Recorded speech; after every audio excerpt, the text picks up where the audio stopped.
Today is the 10th of March, and we're going to do one short sutta and one kind of mid-range sutta from volume 47, SD47. The first sutta is SD47.7, page 79, the Cora Raja Sutta, the discourse on thieves and kings. A2.39, right? So A means A2.39, Book of Tools, Sutta 39. Notice the word Cora is still found in the Indian language today. Only thing is they pronounce as chor today. Chor means robber. They drop off the last vowel by process of apocope.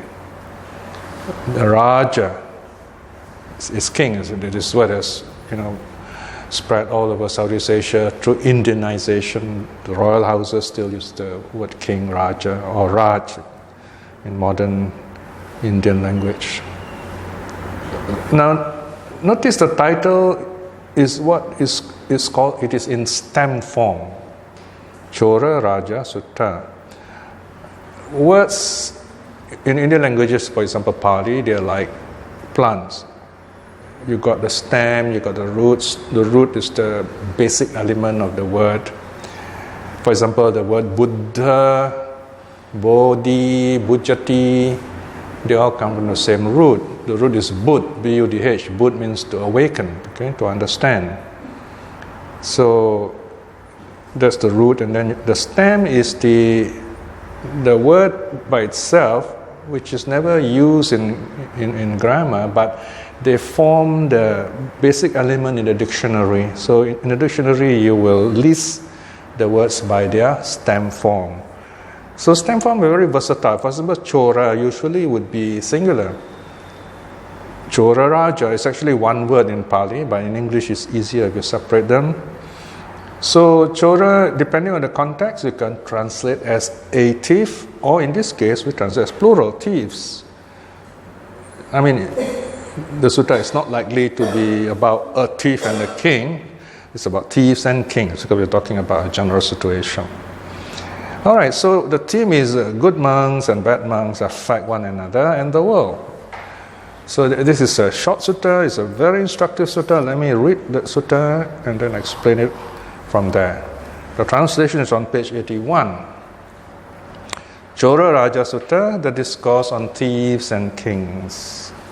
A2.39. Now you notice I always mention the reference number because it's good to go on mentioning the reference number so that we can remember it and the audience also can remember it for quick and easy identification of suttas. So sometimes we like to know details of something we've heard. It's very interesting and our interest is still there.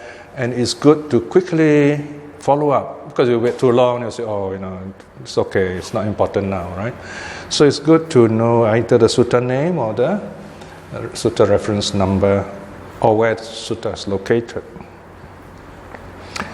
All right, so this is where we have what's called the contrapuntal method, the counterpoint or mirror method. You have the sutta more or less divided into half. So the first half is subtitled When the Bad Are Powerful. And then you have the second half, When the Good Are Strong. So you have, the Buddha normally begins with something negative and then it goes on to talk about something positive. And you have they kind of reflect each other. So this is where, when the audience, Indian audience, listen, they kind of will know, say, the Buddha is talking about this. Okay, they are familiar with this negative aspect. There are thieves around, and then the second part is something new to them, which they need to know. So from the known, the Buddha brings them to the unknown. I've finished working on the S54.20, which is the last sutta in SD54B. It is the Sakkapanha Sutta. And the sutta is about Sakra meeting the Buddha in the Indasala cave. Now the Indasala cave is an actual place. It's a small cave about 20 to 30 meters deep. It's located near the village of Giriek today, quite near to Rajagaha. And the Satapani cave is just the other side. So these caves were visited by the Chinese pilgrims too. So I've given a map there in my translation how to get there. The guidebook tells us, okay, how to go, which direction, how many kilometers, and so on and so forth. And then finally, the guide says, when you reach the end of the road, you have to walk in. And you're walking kind of like south and then west, But it says you have to be careful because the area, there are lots of robbers. It's a dangerous, well-known haunt for robbers. So I said, wow, it's like the Buddha's days. So when there are robbers, you begin to think twice about going to that place. You have to be prepared. So when robbers are powerful, then there are a lot of difficulties. So let's see what happens here when the bad are powerful. Verse 1. Bhikshus, at a time when thieves or bandits are powerful, the king is then weak. So notice here we have a relative strength. At that time, bhikshus, the king is not at ease when returning to the city or departing, or when out inspecting or supervising the country. So the king is worried wherever he goes. He goes out, he says, oh dear, will the robbers attack the city? Will the robbers attack me? And so on. At that time, bhikshus, the Brahmins and housemasters too, are not at ease when returning to the city or departing, or when out attending to their work outside. Right? So the government is concerned, the people are concerned. Then the Buddha says, even so. Right? Whenever you see this, even so is a tag. It means the Buddha is going to change the tone or the tag of the teaching. Even so, bhikshus, at a time when bad monks are powerful, well-behaved monks are then weak. Right? So now the theme is different. Okay? At that time, bhikshus, the well-behaved monks only sit in silence in the midst of the sangha, or they resort to the outlying country. In other words, they live in solitude. They want their own quietly. It's very hard to meet them. This bhikshus is not for the good of the many, not for the happiness of the many, not for the benefit of the many, not for the good, but for the suffering of devas and humans. Notice, devas and humans. The Buddha's teaching covers both humans and beyond. So this is where we can kind of, hazard a guess. Why do the suttas always mention Deva Manusanang? Satta Deva Manusanang, the teacher of devas and humans. I think we're approaching an era, a time when we are reaching up to the moon, to Mars, and very soon beyond our solar system. I don't know whether in our lifetime, we'll get news that we have made contact. Some beings from Alpha Centauri, the nearest star, for example, might come and visit us. It's possible, isn't it? Now, when they do visit us, it'd be very interesting to ask them, what kind of religion do they practice? They might even ask you, what do you mean? What is religion? And so on. But you can imagine, if we have beings from other planets, other systems, aliens, are they going to have religions that are so superstitious like what we have, the God-believing religions, where they are based on some ancient history, some hatred, some war, and then they turn this into some god and so on. So the aliens be wondering, why are you worshipping all these things in the past, But when you come to Buddhism, it's different, because when you talk about impermanence, about suffering, Even aliens know that. As long as you exist, you know there is suffering, there is pain, there is death. No matter how long they live, they have to die. So I think that is why in the suttas the suttas are addressed not only to humans but also to devas. You can take on a provisional basis the devas as referring to aliens, if you like. After all, they are inhabiting another part of the heavens, the universe. And these are stories being told to people 2,500 years ago. And imagine another 2,500 years in the future, what kind of world are we living in? What kind of knowledge should we have then? It would be very interesting to see which religion will survive and become relevant and helpful to the society then. So devas and humans have a deep significance here. We're not just talking about aliens, we are talking about those who can understand and accept and benefit from the Buddha's teachings. So this is the negative aspect where bad thieves, when they predominate, there's no law, there's little law and order or no law and order. So similarly, when there are lots of bad monks, then you find the good monks will be in a minority, and then they're not going to do much, right? So in a sense, you can say this is what's happening now, right? In a sense, but badness is quite tricky, It's very sophisticated now because we don't call it bad. We use words like modern. We use various words. We even use the word big, maha this, maha that, and so on. And we use rationalizations, right?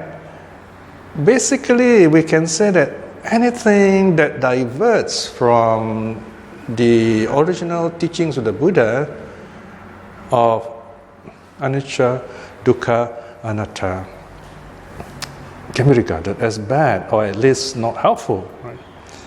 So imagine if we see what the monks are doing today, we see them employed, salaried as lecturers. What's going on here? So, can you imagine Sariputta, Moggallana working in some university, taking a few $1,000s every month and then having their own house and who knows what else they do, right? So it's rather odd.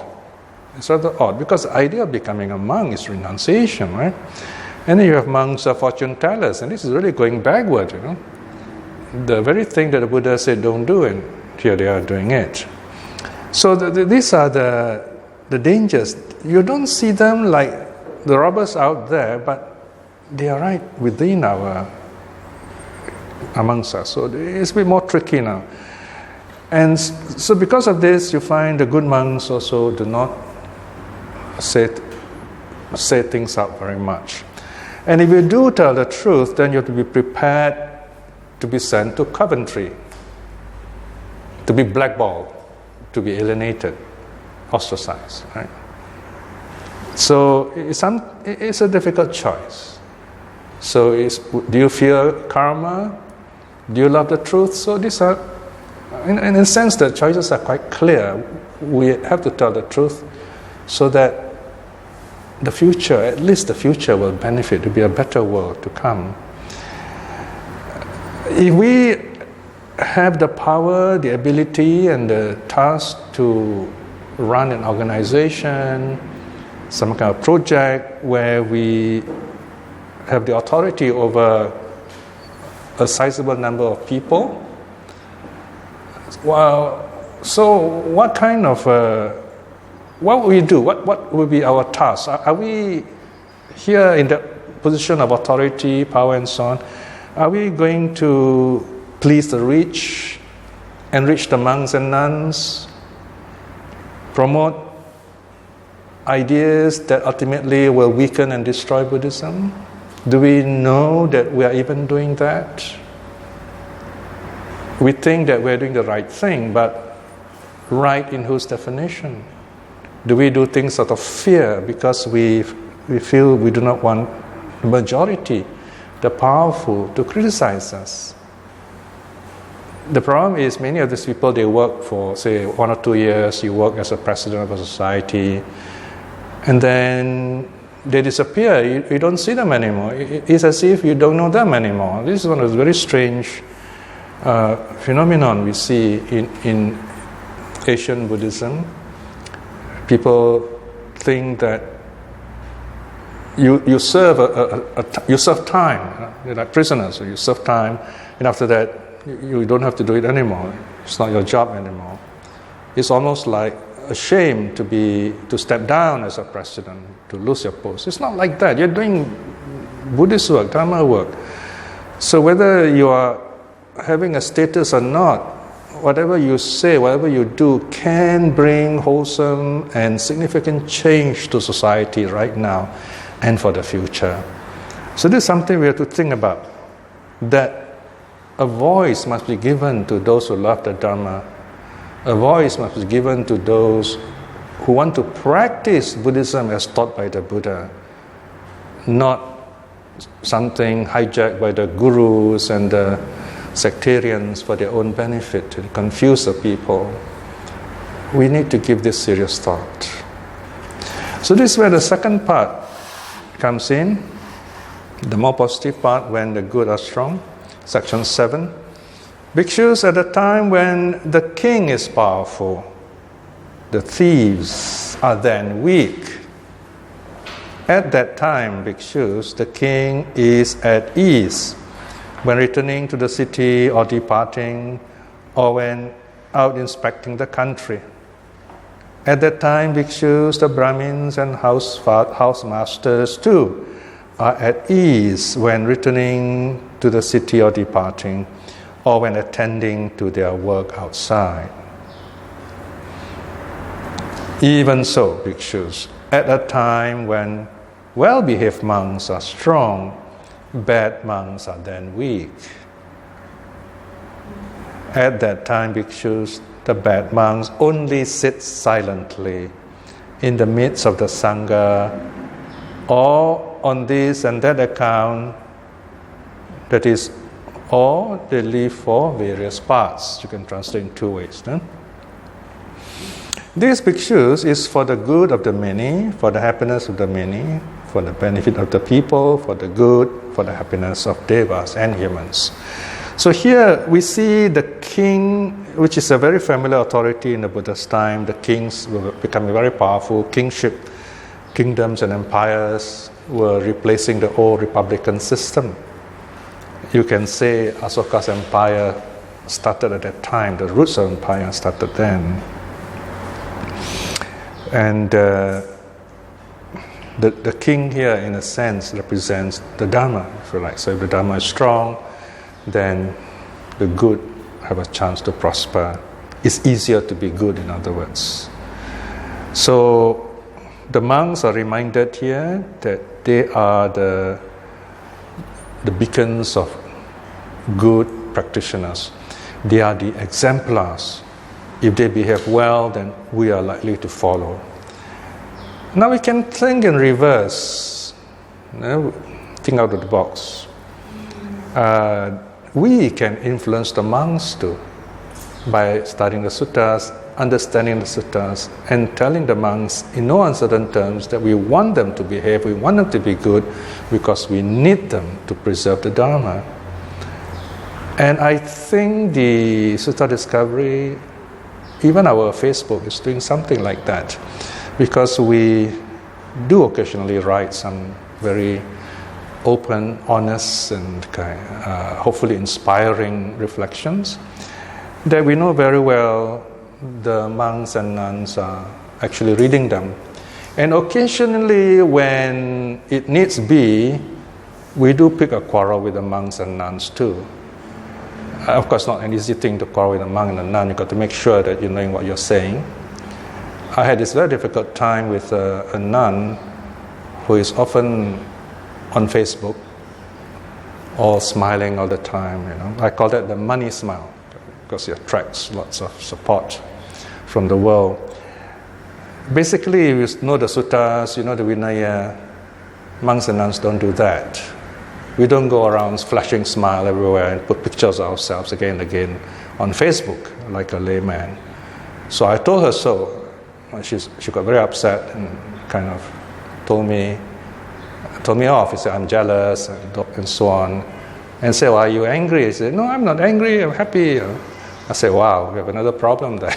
We have a problem of denial and what's called psychological dissonance. So after I've given a talk like that, an interaction like that, I've given my say. I said, that's it. I'm not going to stay with your Facebook anymore. Okay, just leave it because something very negative. But the message is sent. So if she doesn't see it that way, then okay, that's too bad. I've done my part. So sometimes we have to speak up. And we should not be afraid to do so. Then we will die cowards. We may say something we think people may get upset with, but in time, when they look back, they will say, yeah, he said the right thing. So in other words, it is better to be unliked for saying the right thing, unloved for saying the right thing, than to be loved for saying the wrong things, because ultimately we will destroy each other. So this is what the suttas are telling us. The sutta on robbers, on thieves and kings, the Cora Raja Sutta, set a good example, monks and nuns. The lay people will follow. Then you have this wonderful high quality Dhamma. And it is also the task of the lay followers to remind the monks and nuns of their task. So lay people too must know the Dhamma through the suttas. So this is a very timely reminder for us. So do reflect on this sutta.